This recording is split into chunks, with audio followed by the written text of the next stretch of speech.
Alors, voici nos cocottes.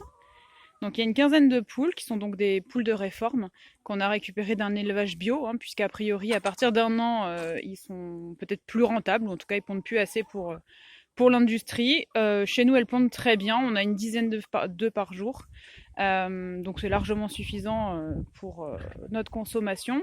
Et on a aussi 2 coqs et également un paon et une femelle paon. Voilà, donc là c'est la présentation un petit peu du poulailler. Donc on est sur à peu près 200 mètres carrés de poulailler. On a planté dans le poulailler des arbres fruitiers. Donc on a ici un cerisier. Hop. Ici on a un prunier.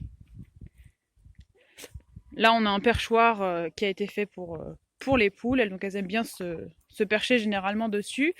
Là, on a un pommier donc qui a été laissé dans cette forme-là, un peu à l'horizontale. C'était la pousse naturelle de l'arbre quand on l'a récupéré chez mon oncle. Donc on l'a laissé comme ça. Les poules, elles peuvent donc se percher dedans. On a ici encore un prunier. Ici, on a une belle surprise. Là, on a un pêcher qui a poussé tout seul, tout simplement. On avait donné un seau pour les poules, en fait, hein, avec des déchets alimentaires. Dedans, il devait y avoir un noyau, et on a donc un pêcher qui a poussé ici.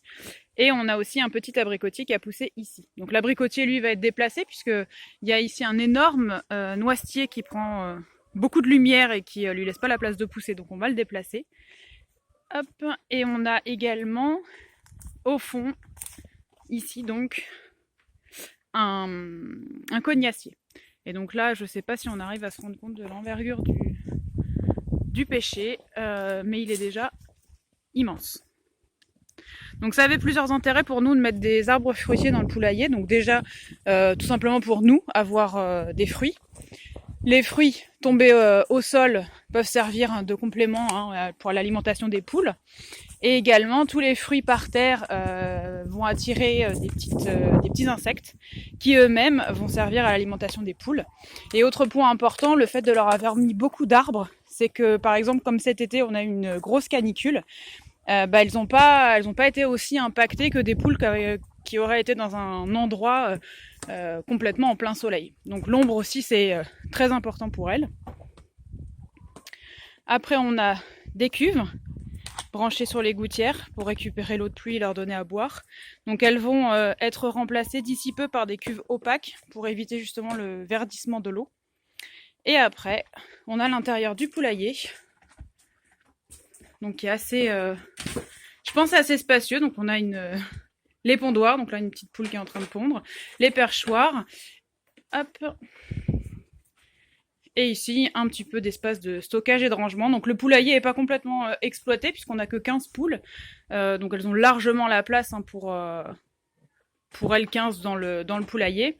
Et comme je disais, l'enclos ici doit faire à peu près 200 mètres carrés. Et en fait, la plupart du temps, on a une porte d'entrée ici. Donc là, l'entrée du poulailler avec un autre abri derrière pour le stockage de la paille et du foin. Donc cette porte-là, finalement, est pratiquement tout le temps ouverte. Et ça laisse l'espace aux poules. Donc elles ont l'espace là où il y a les chevaux, elles ont tout l'espace ici. Donc on va dire qu'elles ont à peu près 1 hectare, hein, pour chercher leur alimentation et pouvoir gambader. Voilà, donc je pense qu'effectivement, ce sont des poulettes qui ont une belle retraite, vu que ce sont des poules de réforme.